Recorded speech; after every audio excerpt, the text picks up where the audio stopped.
On this episode, a media scientist with some shocking news out of Great Britain.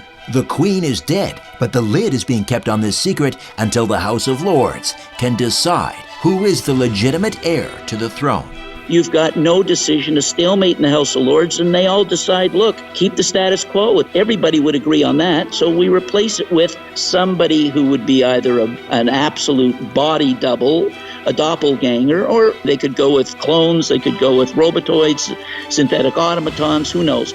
This podcast is brought to you by Paranormal Contractors. You'd be surprised to know how many people are experiencing some kind of paranormal activity in their home or business, perhaps even some kind of spirit oppression. It's not something that's discussed in public for fear of ridicule, but it is happening. Maybe it's happening to you or someone you care about. Make no mistake, this is a serious matter, and my good friends at Paranormal Contractors treat it with the seriousness it deserves. Paranormal Contractors is a division of crime and trauma scene cleaners. They'll come to your home with the latest technology to investigate, authenticate, and remediate your ghost or demon problem. Why not put your mind at rest and take that first important step? Call them right now at 1-866-724-0800, 1-866-724-0800, or email them at paranormalcontractors@gmail.com and tell them Richard sent you. Check out their YouTube channel, Paranormal Contractors, for things that go bump in the night. Here's Richard Serrett. Nelson Thall is recognized as one of the world's leading authorities on the science of communication, media, and process analysis. His expertise has afforded him the opportunity to define law terms for the Federal Court of Canada and develop a television series with the late Dr. Timothy Leary. While a graduate student studying at the University of Toronto with Professor Marshall McLuhan, Nelson became a McLuhan Protege and served as the president of the Marshall McLuhan Center on Global Communications from 1990 to 1995. He served on the boards of directors of Torstar, Stanley Media, Peace Arch Films and Entertainment, and other publicly traded media companies. He's a lecturer, author, and has been a consultant to companies in the United States, Russia, Canada, and Great Britain. Nelson Thall, welcome back to Conspiracy Unlimited. How are you? Very good, Richard. It's a pleasure to be back with you, and enjoyed all your great success. Thank you. Well, you're our resident media scientist, but you're also a bit of a royal watcher, not in the gossipy sense, but you're kind of looking at what's going on behind the scenes with the royal family. And I wanted to talk to you a little bit about, various factions who have claims to the throne. This came up recently when I was talking to someone about the murder of Princess Diana and how she was perceived as a threat because the Spencer family, their lineage goes back to the Tudors, I believe, or the Stuarts. I can't remember which, but it has been argued that they have more of a claim to the British throne than the Windsors. So let's talk a little bit about that. Who are the various claimants to the throne of England and Great Britain? Well, we can't, time limits us to go through them all, but let's just talk about the ones who have been there in the past. One of the most famous members of is the House of Hanover, and the present Queen Victoria is the most outstanding member of that house. We also have the Tudors, which was Henry VIII, of course, was a Tudor. We have the Stuarts, and Princess Diana was a Stuart. And we have the Windsors, which are really the Battenbergs. They changed their name to Mountbatten and then Windsor, and they really come from the House of Saxe-Coburg-Gotha. So those are the main ones, but there are other houses. But just for sake of time, let's just talk about these ones, because these seem to be the major ones that are in play right now. You mean there are still descendants of the Tudor dynasty around in Great Britain lobbying to become for the throne? I don't. First of all, let's remember that these are family trusts. And just like in Rome, there's all the original family trusts that the Venetian nobility of the 14th century. They're similar in England. There's the nobility and the family trusts, and the corporations keep going. Corporations don't die. Corporations continue, and father to grandson, father to son, to grandson, to great grandson. It gets passed down. There's TNT, Turn and Taxis, is a family in Germany that are one of the major landholders. We get the word, they ran the 14th century mail system in Florence. That's the 14th century. And that's where we get the word taxi, by the way. Turn, T-H-U-R-N, und Taxis. And just like there's the Habsburgs. These are families that Habsburgs had two members sat on the Holy Roman Empire, Charles and Rudolph, I think, but the Habsburgs are well known. So the same is true in England, but because the English have been able, you don't hear much about the Habsburgs. They're an immensely wealthy family, largest landowner in Germany. Turn and Taxis is you'll see once in a while their members will pop up in some society magazine, the horse magazines. Pretty well, though, they remain invisible behind the scenes, but very wealthy. And the Hanover House is still very much a major player. The Prince of Ernst August, is a young man. He has about 14 different names. Is basic for you and I. It's Ernst August, but you can look it up and see his names. He's Queen Victoria's great-great-grandson. He's the King of Hanover, and he is also the Prince of Great Britain and Ireland. He has that title. And where is he residing right now? In Germany. And so he would have a legitimate claim to the throne. Oh, he'd have a far more legitimate claim than Diana, Charles, or any of them. He'd have a greater claim than Queen Elizabeth. But the first claimant didn't always get on. We've had a lot of murders, as we know. I mean, these families murder each other back and forth, fight each other, put wars. I mean, the House of Windsor certainly used their control over Great Britain and could have stopped the murder of their own cousins in Russia. They put out the lie, the common, the winners write history. They put out in the history books that they loved them and they tried to save them, but actually they didn't stand in the way of their murder. And Wall Street was controlled very much by the British Crown. And Wall Street and the Bolshevik Revolution was certainly, Anthony Sutton's book will give you all the proof of the link. They could have stopped it, and they didn't. So there's this ongoing family feuds and assassinations and murders to take control of the throne of England. It's been happening for 1,000 years, and it's naive to think it isn't going on today. I agree. Is. Yeah, they're a little more sophisticated. They don't send soldiers in with broadswords to do their dirty work. They're a little more, they'll fix the brakes on somebody's car. That's how they do it today. Yeah. But you told me something, and this is I think going to knock a lot of people's socks off. As we're talking about claims to the throne and so forth, you say that you have it on good authority, according to your contacts in the intelligence networks, that Queen Elizabeth II died back in December of 2016, and she's been replaced by a body double.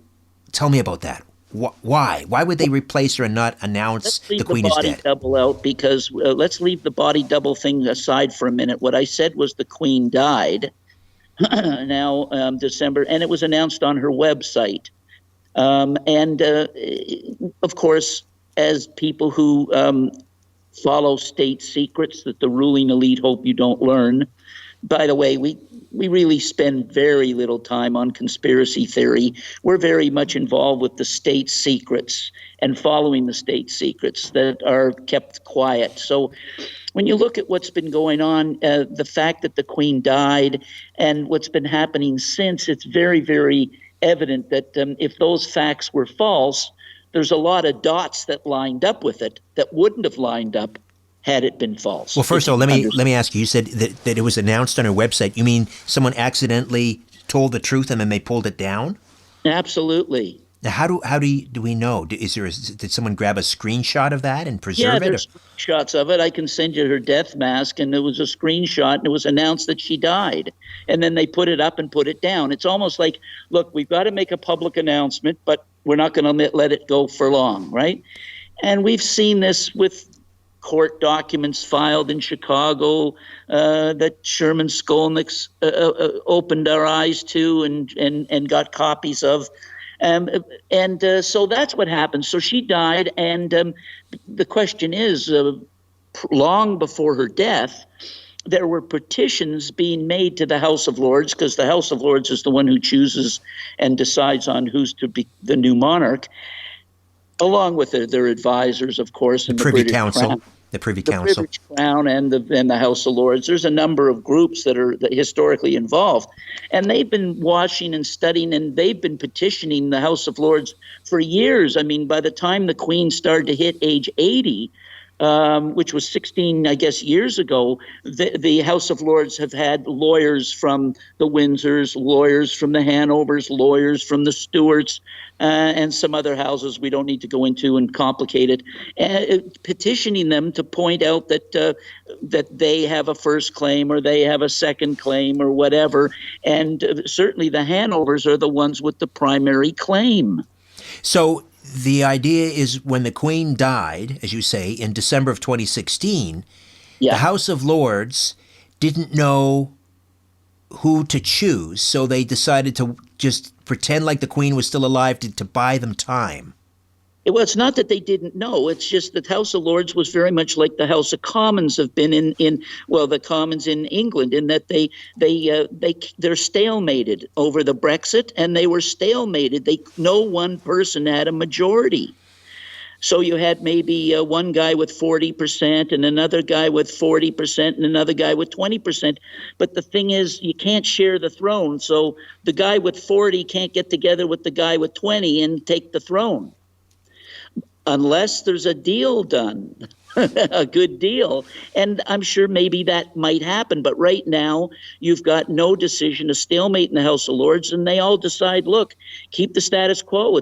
Everybody would agree on that. So we replace it with somebody who would be either an absolute body double, a doppelganger, or, they could go with even higher. They could go with clones. They could go with robotoids, synthetic automatons. Who knows? They probably have a combination of both, but they don't rely on just one, just like they've done with Hillary. You've been following the Hillary sent a clone to the September 11th anniversary, and they had to take it overheated, the model robot overheated, and they had to escort it to the car, and it tripped on the way in, as you recall. You remember, you followed that, right? I remember that video, yes. Yeah. So you said earlier that there were some telltale signs that the Queen is dead, because there are certain things that have happened since December 2016 that never would have happened had she been alive. Yeah, there's a combination of dots that started to line up. And one was the way in which the Windsors treated the Harry incident, and Harry bringing his not before he was married, Harry bringing and living in the castle, in the residence with the Queen in the castle before marriage. Everybody who knows the Queen, you speak to them, they said, and I've spoken to people who know the Queen and have been close with her, they said she'd never allow that if she was alive. Never allow that. Because they weren't married yet, to have an unmarried couple living under the same roof, in other words. Right. The second thing is the incident with regard to Donald Trump and the art of the deal. The British Crown went ahead and surrendered to Trump in return for a full-scale hugging and economic union, economic alliance, not a union, but economic alliance with America, if they were able to get out of the clutches of the beast. But in other words, Brexit. So yeah. So if England, because they'll be needing access to a free market, the North American market, if they get shut out of the Eurozone. So you're saying that Trump struck a deal with Britain, and that is you can have access to the United States market if Brexit goes through.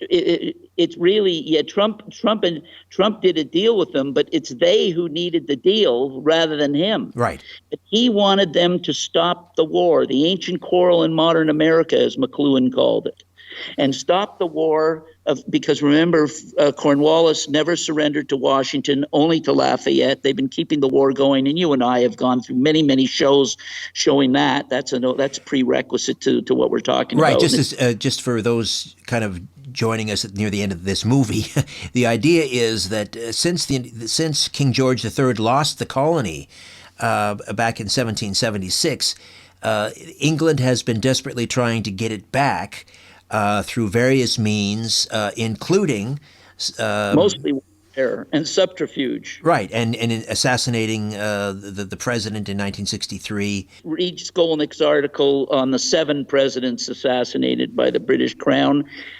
And of course, the War of 1812, the Civil War, which was never a civil war, etc. So that's a prerequisite to what we're talking about. And the information and truth is available. The facts are available and understandable, but we don't have time to go through it right now. Right. So in other words, Britain, they had to, in order to cease this war, instead of Britain becoming, being the master, Britain now would become subservient to the United States. In exchange, the United States would save England's bacon by giving them access to their market in the event of a Brexit, a no-deal Brexit. In other words, what they would lose from giving up Europe, America guaranteed they would more than double the loss of whatever European they'd lose from Europe. They'd gain twice as much from an alliance with America, and so they stopped the war, gave up the war, and exposed all their black ops groups like the Clintons and the Bushes to Trump, and gave the spies out in the cold, got thrown out in the cold, and the British Crown did a deal and surrendered to the Patriot movement in the United States, and of course. Canada became part of the United States, a colony. We were a colony of England, we became a colony of the United States. And it's very evident if you looked at since that's happened. They changed the anthem. They put Trump changed the Canadian anthem and didn't change the French anthem. Okay, hang on. Wait, back up there. So there was a change to the Canadian national anthem not too long ago, and it was sort of presented that they were doing this to make it more gender neutral and so forth. Neutral. Point to the specific line that you say that jumps out at you that says, "Aha! This is a sign that Canada is now subject to the United States." Okay. Well, it used to say, "In all our sons' command." Right. And they didn't like the word "sons." They claim. Yes. So they wanted to make it gender neutral. So in order to grammatically correctly make it gender neutral, you'd say "in all of our command." Right. And I've spoken to 3 university deans of English. They all agree that "in all of us command" is improper grammar. That's right. That's what it was changed to. "In all of us command." Right. Now, they would never let improper grammar into the Canadian anthem. Presumably not, no. Right. So what makes it proper grammar? In all of all of our command. So you're saying in all of us command, the us stands for the United States. Yes, absolutely it does. How can you say "in all of us command"? That's improper grammar. They've sold that bill of goods. That's like they sold the single bullet theory. So they're putting it in there. Why would they tip us off that way then? Why would they do that? You know that the forces of evil copies the forces of good. They all tell their people in advance what they're going to do. We've covered that. That's a prerequisite that's proven. We talked about how Fox TV had a TV show about Twin Towers in New York getting shot. Hit by airplanes. Oh, predictive programming. You're talking about the 90s on Fox TV, right. Not hidden in a corner. Look, they always telegraph what they're going to do in advance. There was the New York Times article, "Balcony Atop the World." Balcony seen atop the world takes on mythic dimensions. August 2000, New York Times, they exposed that they said they were building a balcony. You put two and two together, you realize building a balcony, same exact spot where the missile hit, where the plane hit. I mean, they've always telegraphed what they're going to do in advance, and this is just, now that we know it, we learn how to have sensitive radar to pick up those little messages. So what you're saying is that we are being absorbed by the United States. We are merging. Canada's become what, the 51st state? We're returning to our original state, where the two peoples of North America with the common mother, as it says at the Peace Arch in Vancouver, BC, at the border, children of a common mother, the two brothers that have been very, very well off and therefore isolated from each other. Now that they're under attack from a common enemy, it's like, let's rearrange the covered wagons around our total circumference. And so the 49th parallel disappeared, and we rearranged our security fence around the circumference of North America, which created the island mentality, which came in with the Survivor series in 2000 and the idea of let's vote Bush off the island. All of a sudden, island mentality came. That pinpoints in the culture when they rearranged the security fences and started to develop the continent together. So, yet we still have our different currencies. We have our flag. We have our own parliament. Well, there's momentum. The fact that they've switched horses and combined doesn't mean they've shown the people. That's down in the boiler room, right? That's going on down in the boiler room. But it's still warm upstairs, even though the furnace is off. But that's not a great example. The bottom line is there's momentum. A train is a better example. Trains doing 60 miles an hour, we're stopping and braking. Well, it's going to take us a mile or 2 miles to stop, right? Right. So we're in that period now of where behind the scenes, Arctic is being developed. Untapped hydroelectricity in Quebec is being developed. The Hudson's Bay is being developed. Trump doesn't hide this. It's just that the media, which is controlled, doesn't let the people see what's really going on, because it'll cause the people to panic, and maybe they won't get to work on time and work hard at their 9 to 5 work. You know, they got to keep the people working. You know that, right? So they don't want them to panic. So they bring in the changes slowly, little by little by little. But the change has already been made on the hidden ground. They've already combined. Now, whether it's going to be a continental government with headquarters with a Brussels, Strasbourg, our Brussels, Strasbourg will be Philadelphia and Ottawa, or whether there's a 51st, third or fourth state, remains open to question, and keep an eye and watch for how they're going to maneuver it. But they will. The global theater is all pre-planned and pre-scripted. Well, what about Quebec? Because, you know, they, if the Queen is in fact dead and they are no longer subjects of the Queen, what's going to happen with Quebec? Well, Quebec, obviously, the ruling elite in Quebec know the Queen's dead.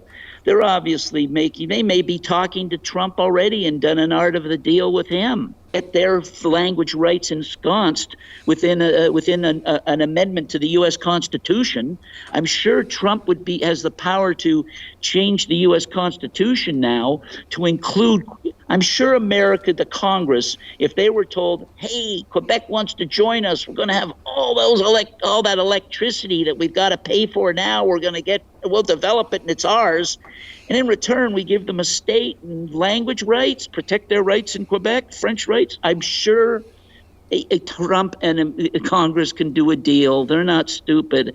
And Quebecers, they'll take a U.S. buck in return for a Canadian dollar and take the 30%. I mean, we're going to see some big changes. I don't know if that's the way it's going to go. They may form their own country. Trump may recognize them at the UN as a separate country. They may form a separate country and enter into a trade alliance added to the North American one, and everything's tickety-boo.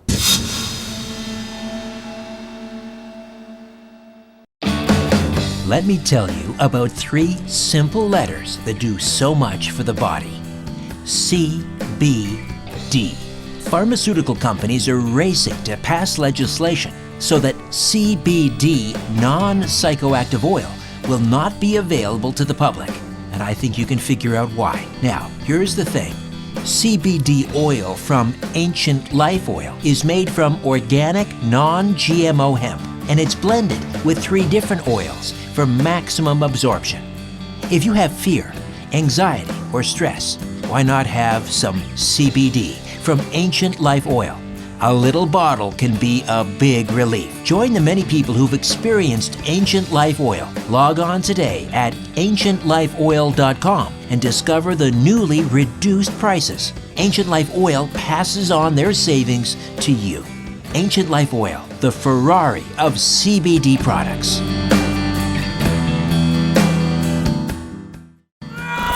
The truth goes through 3 stages. First, it is ridiculed. Then, it is violently opposed. Finally, it is accepted as self-evident. Let me just read that again. I don't know what that means.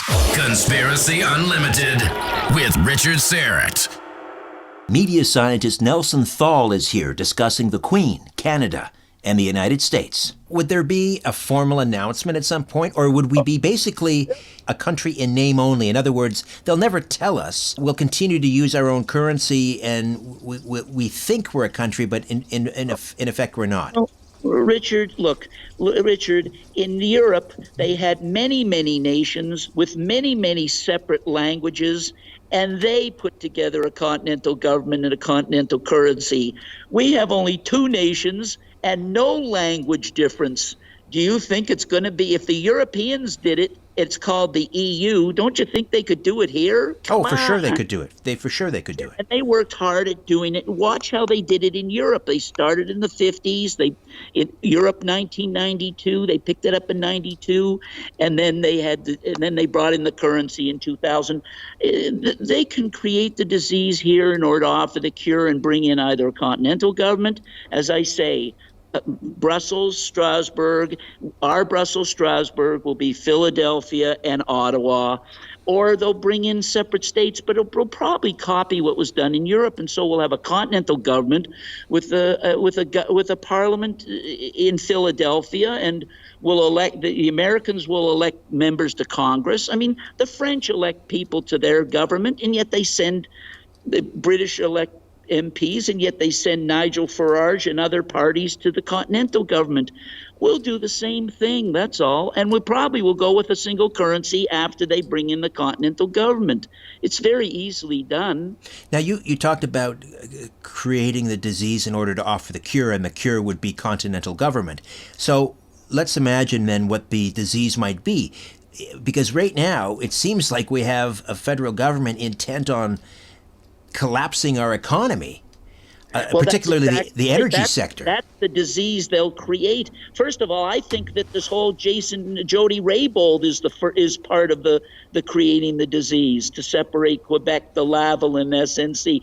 I don't see, the whole thing is so obvious, this whole Raybould thing. The real agenda is it's about getting Canada, creating the disease in Canada so that they'll join the U.S. And the canola thing with the Chinese, come on. Now have you seen the recent thing? The farmers, the Chinese don't want to buy the canola. Right. So we can't sell our oil to anybody. The whole pipeline issue was part of the creating the disease. Trump and Trudeau, they're all working together on this. Trump and Trudeau are working together on this global, this continental theater play. The whole pipeline issue and disaster, now the Jody Raybould. I'd say the diseases make life harsh for Canadians and let them see what the real world is all about and how joining together as the 2 countries is going to be great for their and great for them. And they'll keep an eye on, look, the NHL is another way in which they're bringing the countries together. And the football scam with the what's his name on his knee, because there's no NFL here in Canada. So the NFL they had to bring down the NFL in order to unite Canada and America. And what's the best way to unite Canada and America? National Hockey League. There's teams all around the continent. And so watch, and they had them at the White House. The only team that went to the White House was the Washington Capitals. So it's right under our nose, all the parts and all the steps and the dots lining up of what they're doing, creating the disease to offer the cure. And there'll be more. Just watch, you'll see. And for you personally, Nelson, how do you feel about Canada being absorbed by the United States or continental government? Okay, well, I think as a media scientist, which I am, like all other scientists, I separate my emotional side from my scientist side. And I take the technique of the suspended judgment. As a Canadian, you're now asking me a personal question about how I feel, which is outside the realm of the discussion I do publicly, because publicly I just talk about media science and I leave my personal feelings aside. Okay, well then as a media scientist. Well, as a media scientist, I think it's great, because I think that the only way, why have stagnation and why have hunger and why have hardship for people when you can get lots of synergy out of combining things together? I mean, corporations do it all the time. The cultures of corporations change. I mean, the WWF took over the other, McMahon takes over the other league, and the NFL took over the AFL, and companies take over other companies, and the cultures merge, and they're better for it because there's synergy. There's less waste, and there's a lot of waste between Canada and the United States, but combined, there's a lot of synergy that would take the homeless off the streets. Talk to me about the vast resources you mentioned. The virtually untapped hydroelectric power in Quebec, if that was to be properly developed, and the resources, the pipelines, and there's more oil reserves in Canada than anywhere else in the world. I've heard 4 times more oil reserves in Canada than the United States. I'm not talking about Alberta, which is dirty oil. First of all, there's ANWR. The Americans have ANWR off the coast of Alaska, and a lot of ANWR is underneath Canadian territory. And that's the largest oil deposit, and that's clean oil. That's clean, raw. That's not the dirty stuff out in Alberta. The other thing is there's huge untapped, what's not talked about is the untapped hydroelectric. Now, remember, hydroelectric power costs nothing. It's nature, it's water, it's nature creating electricity, and tidal. We've never harnessed the power of the tides in Hudson's and James Bay that could add tremendous amounts of free electricity. So we're on the verge. It's never been developed because the Americans never were allowed to, and the Quebecois and the Canadians never had the money to do it. So there's untapped resources there, huge resources to give us free electricity, so we could pump the electricity down to Pennsylvania, to the steel mills there, and we could start putting out the cheapest goods ever, because the electricity will be near free. And I want to add this, that the Bush gang and the oil cartel murdered the people involved in cold fusion and chased Pons and Fleischmann out of the country. They were doing work on cold fusion, which has been developed. And that, in top of the untapped resources, means we have near free electricity. The cost of a car, on average, cost General Motors or Ford about $2,000 to $3,000. A car is made up of the cost of electricity. You can bring that down to near zero. Just think of all the car companies that have come into the United States. So we're going to have a boom, an economic boom here like nobody can believe. But the people don't know about it, so hopefully there's trickle down. But once again, the ruling elite and the wealthy will benefit by it. So by keeping it quiet, they benefit, and hopefully the people will start to get involved and talk about it. But unfortunately, the media is controlled by the deep state. They don't want the people to know. And so we're going to have more class war as a result of it, and that's unfortunate. Nelson, you connect the dots, and you bring things to the fore that nobody else does. I really appreciate you coming on with me. Richard, it's a great honor. I exclusively do it with you because you're such a fantastic reporter, journalist, and just a great media scientist in your own right. And I want to thank you for giving me the opportunity to be on with you tonight. Thanks, Nelson. All the best. Bye-bye. Okay, before I dim the lights in my little studio beneath the stairs, I'll be back with a few words on what's in store on Friday's edition of Conspiracy Unlimited.